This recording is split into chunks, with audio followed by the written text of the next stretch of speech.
Put God first. Put God first in everything you do. Everything that you think you see in me, everything that I've accomplished, everything that you think I have, and I have a few things, everything that I have is by the grace of God. Understand that. It's a gift. 40 years ago, March 27th, 1975, it was 40 years ago, just this past March, I was flunking out of college. I had a 1.7 grade point average. I hope none of you can relate. I had a 1.7 grade point average. I was sitting in my mother's beauty shop. They still call it beauty shop now? What they call it now? Yeah, I was sitting in the beauty parlor. I was sitting in my mother's beauty parlor, and I'm looking in the mirror, and I see behind me this woman under the dryer. And every time she looked up, every time I looked up, she was looking at me, just looking me in the eye. And I didn't know who she was, and I said, she said, somebody give me a pen, give me a pencil, I have a prophecy. March 27, 1975, she said, boy, you are gonna travel the world and speak to millions of people. Now mind you, I was flunked out of college. I'm thinking about joining the army. I didn't know what I was gonna do, and she's telling me I'm gonna travel the world and speak to millions of people. Well, I have traveled the world, and I have spoke to millions of people. But that's not the most important thing, the success that I had. The most important thing is that what she taught me and what she told me that day has stayed with me since. I've been protected, I've been directed, I've been corrected. I've kept God in my life, and it's kept me humble. I didn't always stick with him, but he always stuck with me. So stick with him in everything you do. If you think you want to do what you think I've done, then do what I've done and stick with God. Number 2, fail big. That's right.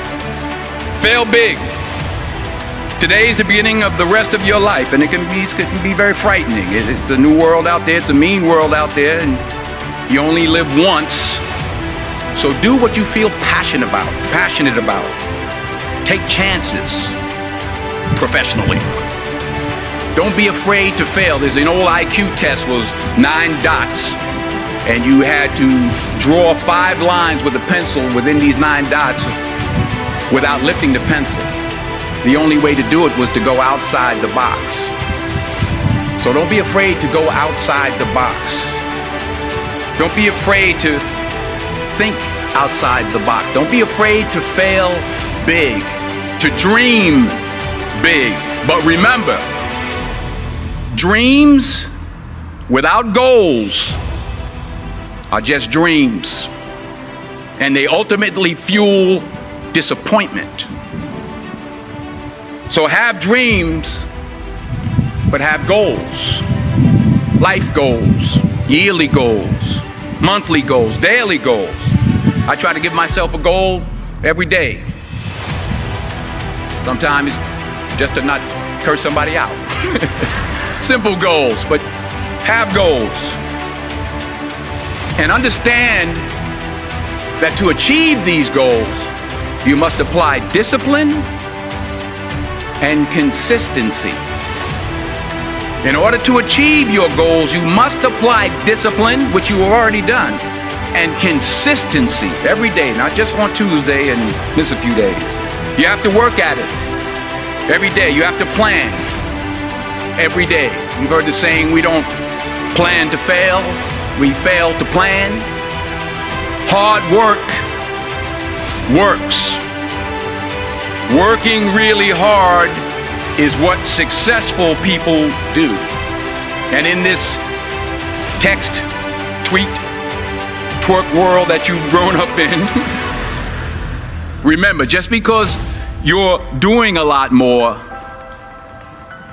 doesn't mean you're getting a lot more done. Remember that. Just because you're doing a lot more doesn't mean you're getting a lot more done.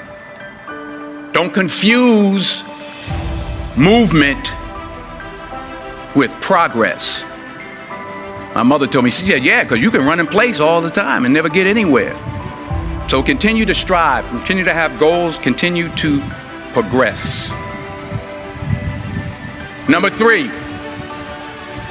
you'll never see a U-Haul behind a hearse. I'll say it again.